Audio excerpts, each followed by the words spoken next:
during an interview for this book.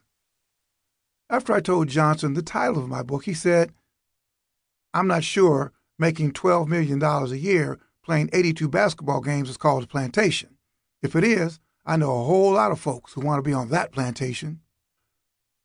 Johnson added, "I'm not sure the plantation to plantation metaphor works because you have to explain how a guy gets paid that much money for doing basically what people do in the street every day." Later, though, during the same interview, Johnson conceded that, from an athlete's perspective, professional sports might be a plantation of sorts. Do the players see themselves on a plantation? I think they do, in that all the owners are white. That creates a dynamic. The owners are all white, the coaches work for the white owners, and the industry is run by white commissioners. Anyone who exercises power over them is white, and they feel or believe that the owners are taking more value out of them than what the owners are putting in. To the general public, athletes have achieved the promised land, and their salaries are always a part of the discussion. The inference, never far from the surface, is that they should be grateful, more grateful than their white peers, for the money they make.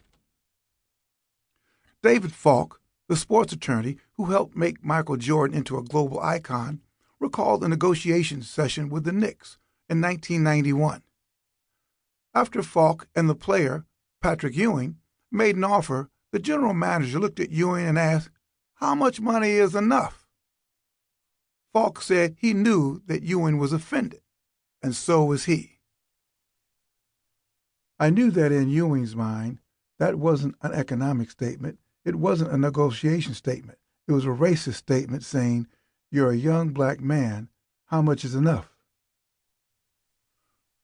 The celebrity of African American athletes is still used to make the case that discrimination has disappeared and that integration in the West has created equal opportunity.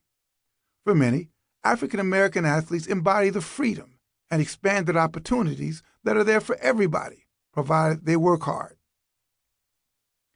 The elevated compensation for some players obscures the reality of exploitation and contemporary colonization.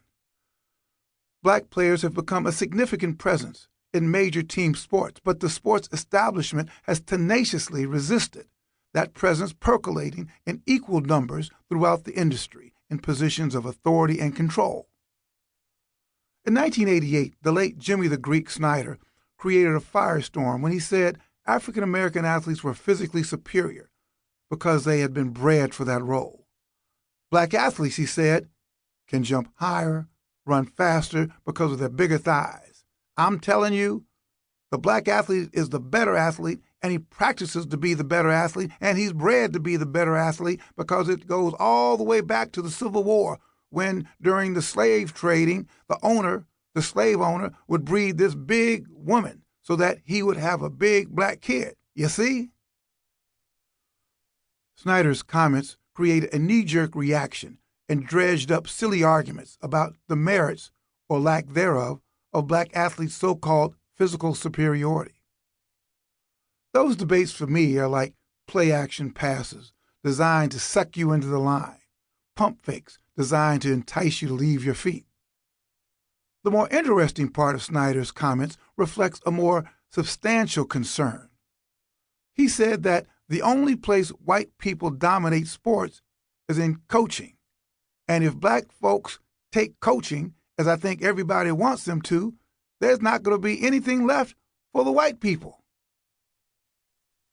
This book is a map, a look back at roads crossed, a glimpse forward at roads not yet traveled.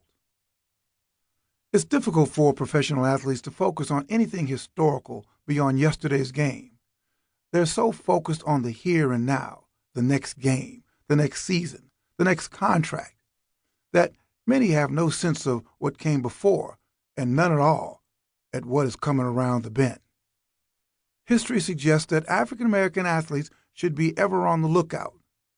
Their predecessors were excluded, blocked, persecuted, and eased out when white owners and management decided that they weren't needed or wanted.